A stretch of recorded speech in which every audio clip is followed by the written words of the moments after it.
Hello जी, नमस्ते। कैसे हैं आप? और आपका स्वागत है हमारे ओबेसिटी सीरीज़, मतलब जिसका नाम है फैट टू फिट के पार्ट 2 में।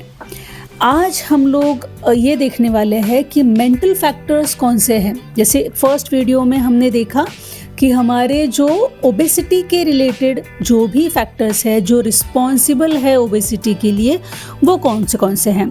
और जैसे मैंने आपको कहा था, हम लोग हर एक फैक्टर को समझेंगे, जानेंगे, पहचानेंगे कि भाई इसका रोल क्या है हमारे ओबेसिटी के लिए, राइट। तो नोटबुक फटाफट से रेडी कर लीजिए, नोट डाउन करना जो भी मैं आपको बताने वाली हूँ, क्योंकि हमें उसके ऊपर काम करना है। याद है ना, हमें डिसिप्लिन रखना है, डेडिकेटेडली काम करना है और बहुत ही लॉयल रहना है खुद से, बिकॉज कोई भी नहीं आने वाला है आपको हाथ पकड़ के ये करने के लिए। खुद की मदद आपको खुद ही करनी पड़ेगी और कोई रीजंस नहीं चलेंगे। टाइम नहीं है, ये नहीं है, वो नहीं है, जो भी टाइम निकालेंगे, जो भी डेडिकेटेडली इसको फॉलो करेंगे, भाई हम लोग रिजल्ट्स देखेंगे, ठीक है। तो जल्दी से मैं अभी आपको सब फैक्टर्स दिखाऊंगी। जो भी लोगों ने फर्स्ट वीडियो नहीं देखा होगा, हम लोग हमारे ओबेसिटी के जो भी सीरीज़ है, जो भी पार्ट्स रहेंगे, उसके सारे लिंक्स मैं आपको डिस्क्रिप्शन बॉक्स में डाल दूंगी। तो अगर आप रेफ़र करना चाहते हो तो आप उसे जल्दी से रेफ़र कर सकते हो और फिर आप आ सकते हो, नोट डाउन कर सकते हो एंड हम लोग इस जर्नी में साथ में चलेंगे। तो पहले हम लोग अभी देखते हैं कि मेंटल फैक्टर्स क्या है ओबेसिटी के और उसके ऊपर हम लोग कैसे काम कर सकते हैं।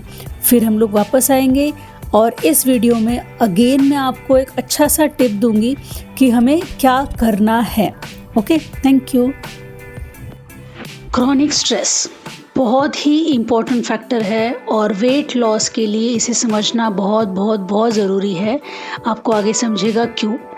स्ट्रेस डायरेक्टली कॉर्टिसोल से कनेक्टेड है। कॉर्टिसोल एक हार्मोन है जो हमारे डिफेंस मैकेनिज्म के लिए एक्चुअली बनता है। तो होता क्या है कि ब्रेन कोई भी स्ट्रेसफुल सिचुएशन जब सेंस करता है तो वो सिग्नल्स देता है कॉर्टिसोल रिलीज़ करने के लिए। अब कॉर्टिसोल क्या करता है, वो नया ग्लूकोज बनाता है। जो ग्लूकोज ऑलरेडी है वो सेल्स को यूटिलाइज नहीं करने देता है और मैक्सिमम ग्लूकोज जो अवेलेबल है उसे मसल्स के लिए प्रोवाइड करता है। क्यों? ग्लूकोज मतलब डायरेक्टली एनर्जी। अब अगर हमें भागना भी हो या फिर हमें लड़ना भी हो तो एनर्जी तो दोनों में लगने वाली है, स्ट्रेंथ दोनों में लगने वाली है। तो इस केस में कॉर्टिसोल इस तरह से हमारे लाइफ सेवियर का काम करता है। लेकिन ये जो मैकेनिज़्म है, हमारा जो लाइफस्टाइल है, इस मैकेनिज़्म को हमारे ही अगेंस्ट यूज़ करना स्टार्ट कर दिया। वर्क लाइफ स्ट्रेस है, जेंट्स को काम का टेंशन है, फीमेल्स को काम के टेंशन है, घर पहुंचने के बाद बच्चों को संभालना, होमवर्क करवाना, स्कूल का देखना, क्लोथिंग देखना, लॉन्ड्री देखना, खाना देखना, सारा स्ट्रेस है। फैमिली लाइफ में पेरेंटिंग का टेंशन है, जेंट्स लेडीज़ दोनों को भी। किड्स को एकेडमिक्स का टेंशन तो है ही, और भी बड़ा टेंशन है पेरेंट्स का, एक स्ट्रेसफुल पेरेंटिंग और लव लाइफ स्ट्रेस। तो सिचुएशंस ऐसे हो गए हैं कि रिलेशनशिप्स एक दूसरे पे ट्रस्ट नहीं कर पा रहे हैं, एक दूसरे को समझ नहीं पा रहे हैं और वही स्ट्रेस हमें दिख रहा है हमारे पूरे लाइफ में। लेकिन ब्रेन को ये नहीं समझता कि भाई ये कोई खतरा नहीं है। ब्रेन को इतना पता है स्ट्रेस है मतलब कॉर्टिसोल होना चाहिए, राइट। अभी अगर कॉर्टिसोल रिलीज़ हो रहा है तो क्यों वो हमारे लिए बाधा बन गया है, क्यों वो हमारे लिए मुश्किल बन गया है, ये समझने के लिए हमें समझना होगा कि उसका रोल, मतलब कॉर्टिसोल का रोल कार्बोहाइड्रेट्स, प्रोटीन्स और फैट्स के मेटाबॉलिज्म में क्या है। तो चलो एक एक करके हम लोग देखते हैं कि उसका रोल क्या है। कार्बोहाइड्रेट्स को एक्चुअली मेटाबॉलिज्म में जब कॉर्टिसोल का रोल है, वो क्या करेगा, ग्लूकोनियोजेनेसिस है, मतलब नया ग्लूकोज बना रहा है, ग्लूकोज का यूटिलाइजेशन कम कर दे रहा है सेल्स में, और बाद में ये यूटिलाइजेशन होने के लिए ये सब एक्शंस है कॉर्टिसोल के, लेकिन वो यूटिलाइजेशन हो नहीं रहा है क्योंकि हमारा लाइफस्टाइल जो है वो सीडेंटरी लाइफस्टाइल हो गया है। मतलब हम लोग बैठे बैठे ज़्यादा काम कर रहे हैं। तो ये ग्लूकोज अगर यूटिलाइज नहीं हो रहा है तो वो क्या होगा, फैट के रूप में स्टोर हो जाएगा आपके एडिपोज टिश्यू में, और उससे भी ज़्यादा जब एडिपोज टिश्यूज़ भी फुल हो गए हैं तो ये ग्लूकोज जो कॉन्सेंट्रेशन है वो ब्लड में बढ़ जाएगा, और तब होता है एड्रिनल डायबिटीज़। और ये जो एड्रिनल डायबिटीज़ है इसमें इंसुलिन के जो इंजेक्शंस है बहुत ही कम फ़ायदा करते हैं। एक्शंस ये अलग है, राइट। अभी ये तो हो गया कॉर्टिसोल पे, कार्बोहाइड्रेट पे उसका मैकेनिज़्म, कॉर्टिसोल का रोल क्या है वो हमने देखा। अब हम लोग देखते हैं कि प्रोटीन मेटाबॉलिज्म में कॉर्टिसोल का क्या रोल है। यहाँ पे सेलुलर प्रोटीन कम कर देगा। अभी प्रोटीन्स को क्या होता है कि जब जब उनको एनर्जी करना होता है, एनर्जी क्रिएट करना होता है कॉर्टिसोल को, तो वो अमाइनो एसिड्स को यूज़ करेगा। और अमाइनो एसिड्स कहाँ से आएंगे, आपके स्केलेटल मसल्स जो है वहाँ से आएंगे। अब ये जो प्रोटीन डिप्लीशन होता जा रहा है एक्सेस कॉर्टिसोल की वजह से, तो वहाँ पे मसल वीकनेस हो जाता है। और अगर ये नहीं रुकता है, अगर हम अपने स्ट्रेस पे काम नहीं करते हैं और ये स्ट्रेस वैसे ही रहता है, तो कॉर्टिसोल का एक्शन भी वैसे ही रहेगा और इतना वीकनेस आएगा कि हम लोग अपने स्क्वैट पोजीशन से भी ऊपर उठने में तकलीफ़ हो सकती है। ये कॉर्टिसोल का इफ़ेक्ट हो सकता है प्रोटीन मेटाबॉलिज्म पे। फैट मेटाबॉलिज्म पे इसका क्या इफ़ेक्ट है? अभी एक्चुअली अगर यहाँ देखा जाए तो फैट मेटाबॉलिज्म में कॉर्टिसोल क्या करता है, फैटी एसिड्स को एडिपोज टिश्यूज से मोबिलाइज करने का काम करता है, मतलब बाहर निकालने का काम करता है। तो इससे क्या होगा, ऑब्वियसली फैट जो है वो कम होगा और एनर्जी में यूटिलाइज हो जाएगा। लेकिन यहाँ पे एक चीज़ समझना बहुत ज़रूरी है कि ये कब एक्शंस बेनिफिशियल हमारे लिए होगा, जब हम स्टारवेशन में होंगे, जब हम भूखे होंगे।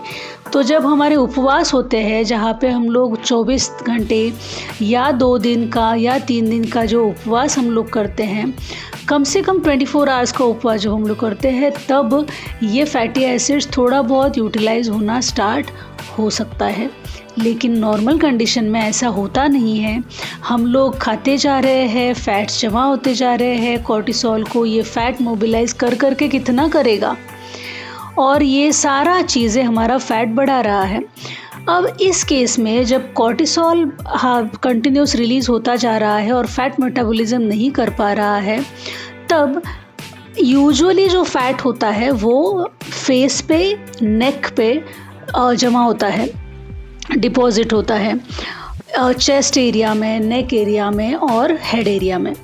और इस टाइप के ओबेसिटी को हम लोग बफेलो लाइक टॉर्सो ओबेसिटी बोलते हैं। तो मून फेस भी इसमें होता है और ऊपरी हिस्सा जो है आपका वो ज़्यादा फैट उसमें दिखेंगे, ज़्यादा मोटे दिखोगे आप ऊपरी हिस्सों में। तो ये कॉर्टिसोल करता है फैट मेटाबॉलिज्म में। अभी हमने मेटाबॉलिज्म समझ लिया, तो ये हमें समझना चाहिए कि cortisol is not the villain. Cortisol का जो एक्शन है वो वही कर रहा है, हमारा लाइफस्टाइल एक्चुअली प्रॉब्लम है और हमारा बॉडी हमें सिग्नल्स भी दे रहा है। तो जब भी बॉडी को ये सारी चीज़ें क्रॉनिक स्ट्रेस होगा तो बॉडी क्या करेगा, हमें कुछ सिग्नल्स देगा। उसमें से सिग्नल्स क्या है, ज़्यादातर हम लोग थके हुए महसूस करेंगे, जितना होगा हमें ऐसे लगेगा सो जाओ, थक गए, कुछ नहीं कर पा रहे हैं। वापस हम लोग बहुत ही फ्रीक्वेंटली हम लोग बीमार पड़ेंगे, सर्दी होगा, बुखार होगा, सोर थ्रोट होगा, मसल पेन बहुत ज़्यादा रहेगा बॉडी में, ये दुख रहा है, वो दिख रहा है, बैक एक है, मसल एक है। एपेटाइट भी, ईटिंग हैबिट जो है हमारे ड्रास्टिकली शिफ्ट हो जाएंगे। कभी भूख लग रही है, कभी बहुत भूख लग रही है, कभी बिल्कुल ही भूख नहीं लग रही है, कभी हम लोग रात को खाना खा रहे हैं, कभी हम लोग दिन में खाना नहीं खा रहे। जो भी है ये सारे शिफ्ट यहाँ पे होगा। ये सिग्नल्स है कि हमारा बॉडी स्ट्रेस में है। तो ये जो क्रॉनिक स्ट्रेस हो रहा है उसका इम्पैक्ट क्या है? पहला, इमोशनल डिस्कनेक्शन, और सब बहुत सारे लोग इससे अभी कोरिलेट कर पाएंगे कि हाँ सच में हमारा बॉडी चिल्ला चिल्ला के हमें बता रहा है।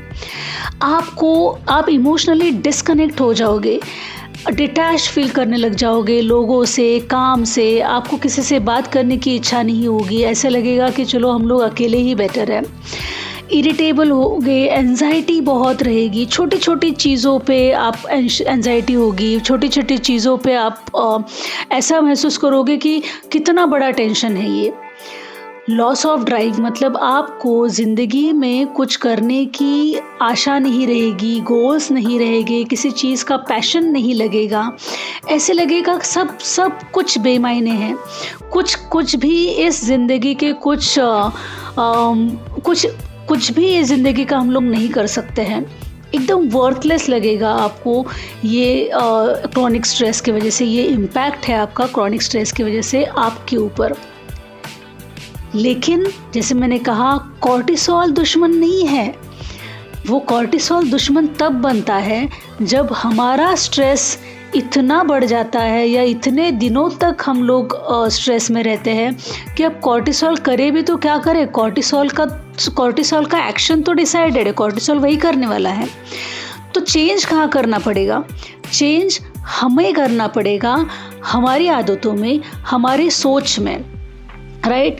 तो मैं यहाँ पे आपको स्ट्रेस मैनेजमेंट के लिए कुछ पॉइंट्स दे रही हूँ। कोशिश करना कि जितना हो सके इन पॉइंट्स को फॉलो करो और अपना स्ट्रेस कम करो। देखो, अगर वेट लॉस करना है तो सिस्टमैटिक वे से होगा, सिर्फ एक्सरसाइज करके नहीं होगा। तो यहाँ पे स्ट्रेस मैनेजमेंट के लिए सबसे पहली चीज़ हम लोग करेंगे कि हम एक प्लान डे रखेंगे, टू डू लिस्ट रखेंगे। रोज़ रात को सोते समय नेक्स्ट डे हम क्या करने वाले हैं, ये वीक हमारा क्या होने वाला है, ये प्लान होगा। तो आपको स्ट्रेस कम होगा, बिकॉज आपको पता होगा, आपके माइंड को पता होगा, ब्रेन को पता होगा कि मुझे क्या करना है आगे। तो आप रिलैक्स्ड स्टेट में रह पाओगे। फिर आपको नर्वस सिस्टम को रेगुलेट करना है। जब भी आपको स्ट्रेस हो तो प्लीज़ थोड़ा रुक जाओ और स्लो ब्रीदिंग करो, बॉक्स ब्रीदिंग करो।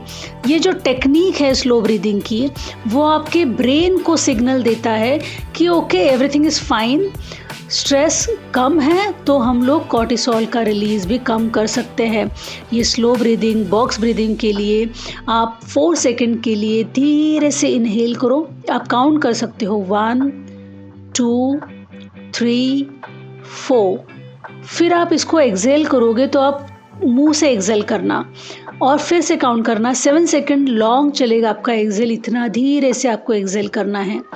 आप बॉक्स ब्रीदिंग कर सकते हो। 4 second inhale, hold, 4 second hold, फिर 4 सेकंड एक्सेल, फिर होल्ड। इस तरह से आप बॉक्स ब्रीदिंग भी कर सकते हो।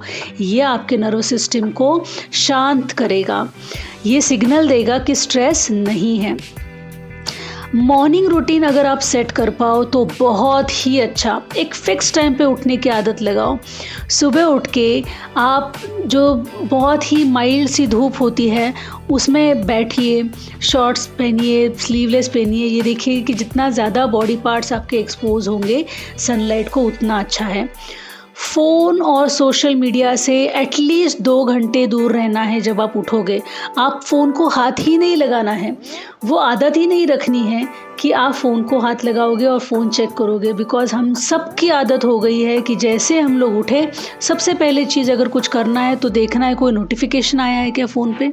वो नहीं करना है। आपको ग्रैटिट्यूड प्रैक्टिस करना है। आप जितना अपने लाइफ में थैंकफुल रहोगे उतना आप स्ट्रेस से दूर रहोगे।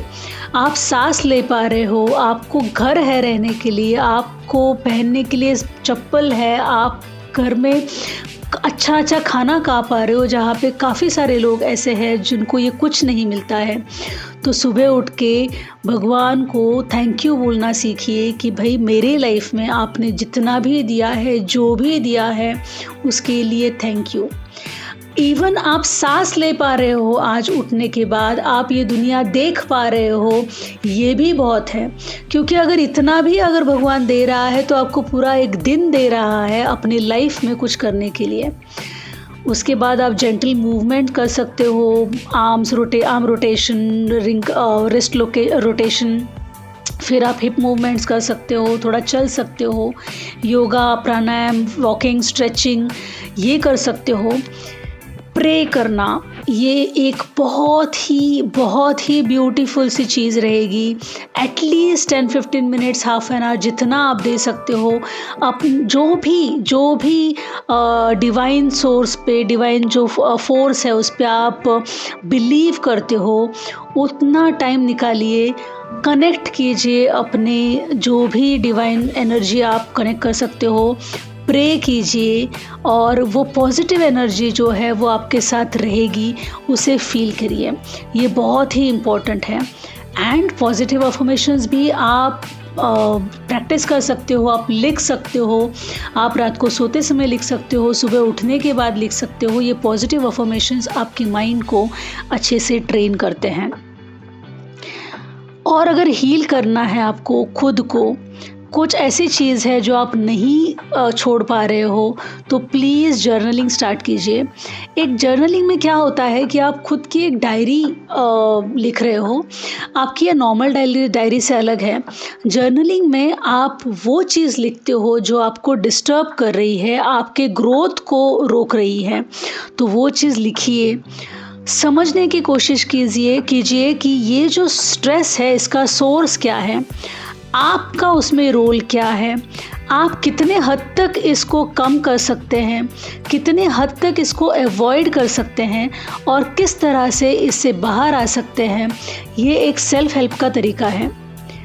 ब्रेक शेड्यूल कीजिए कि काम के बीच में 24 घंटा हम लोग काम के बारे में सोचते रहते हैं, लेकिन अगर 1 घंटा काम कर लिया, बीच में 10-15 मिनट का आपने ब्रेक ले लिया, उस ब्रेक में आप कुछ भी करो, आप म्यूज़िक सुनो, आप जस्ट घूम के आओ, कुछ भी करो, लेकिन माइंड को उस काम से डिटैच करो और जो भी चीज़ आपको रिलैक्स करती है वो आप उस ब्रेक में कर सकते हो।